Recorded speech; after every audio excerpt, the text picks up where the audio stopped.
गेली 18 वर्ष सातत्यानं या पश्चिम महाराष्ट्रामध्ये एक आगळी वेगळी शिवजयंती साजरी करतं ते राजे शिवक्षत्रिय प्रतिष्ठान आणि खऱ्या अर्थानं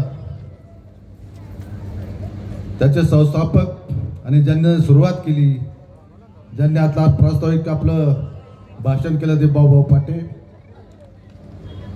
आणि ह्या कार्यक्रमाला खऱ्या अर्थानं दरवर्षी उंची देण्याचं काम करतात आणि ही शिवजयंती उंचीवर नेतात आणि त्यांचं व्याख्यान ऐकण्यासाठी आपण सर्वजण या ठिकाणी आतुर आहात.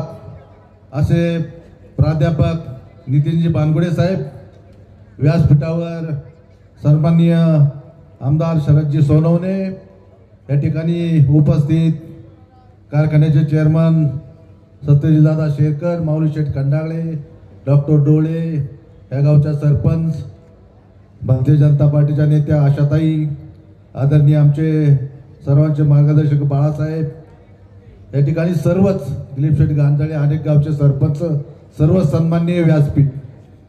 खऱ्या अर्थानं आपण सर्व भाग्यवान आहात की ज्या तालुक्यामध्ये छत्रपतींचा जन्म झाला आणि त्या तालुक्यामध्ये ही शिवजयंती आणि खऱ्या अर्थानं शिवजयंती अलीकडच्या काळात भांडण चाललंय, तिथीवर घ्या, तारखेवर घ्या, परंतु ह्या भांडणापेक्षा शिवजयंती रोज जरी साजरी झाली तरी महाराजांना ती आपल्या दृष्टीनं कमी आहे. आणि म्हणून आज 400 वर्षाहून पुन्हा एकदा इतिहासाकडे आपण वळायला लागलोय आणि छत्रपतींनी जे काही शिकवण दिलेली आहे, जे काही आपल्याला शिकवलंय त्याकडे नवीन पिढी खऱ्या अर्थाने वळते आहे.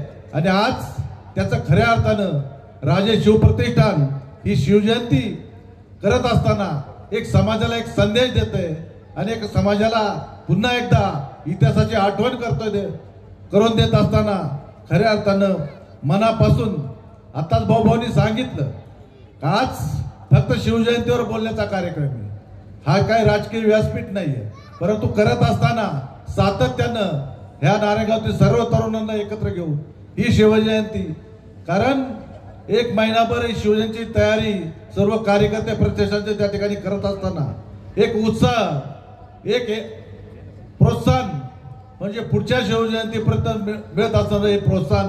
आणि खऱ्या अर्थानं त्यांनी सांगितल्याप्रमाणे प्रत्येक कार्यकर्ता याच्यात स्वतःहून भाग घेऊन ही शिवजयंती चांगल्या प्रकारे कशी पार पडेल याचं काम कोणाला सांगावं लागत नाही, स्वतःहून इथे काम करतात. आणि म्हणून संपूर्ण कार्यकर्त्यांचं आणि आज भाऊभाऊंचं मनापासून या ठिकाणी आभार मानतो. आणि आज खऱ्या अर्थानं ह्या शिवरायांच्या इतिहासाला आपण पुन्हा एकदा उजळणी देऊन आदरणीय बानगुडे सर आपल्याला जे विचार देतात, आपण त्या विचारानं एक वर्षभर पुन्हा ती एनर्जी मिळते, ताकद मिळते आणि त्या ताकदीवर आपण खऱ्या अर्थानं समाजामध्ये काम करत असतोय. राजे प्रतिष्ठान नुसती शिवजयंती साजरी करून नाही, अनेक सामाजिक उपक्रम ह्या नारायणगावमध्ये परिसरामध्ये राबवत असते. मनापासून त्यांचं या ठिकाणी आभार मानतो. अधिकचं न बोलता आपल्याला सरांचं भाषण ऐकायचं, त्यामुळे अधिकचं न बोलता मी एवढंच सांगेन की काल परवा विविध सहकारी कारखान्याची निवडणूक झाली, त्या निवडणुकीमध्ये खऱ्या अर्थानं निवडणूक लागायला नव्हती पाहिजे, पण ती लादली. आणि आपण मंडळींनी, शेतकरी बांधवांनी, सभासदांनी जे आम्हाला मतदान रूपी आशीर्वाद दिले त्या मतदारांचाही मनापासून आभार मानतो आणि थांबतो.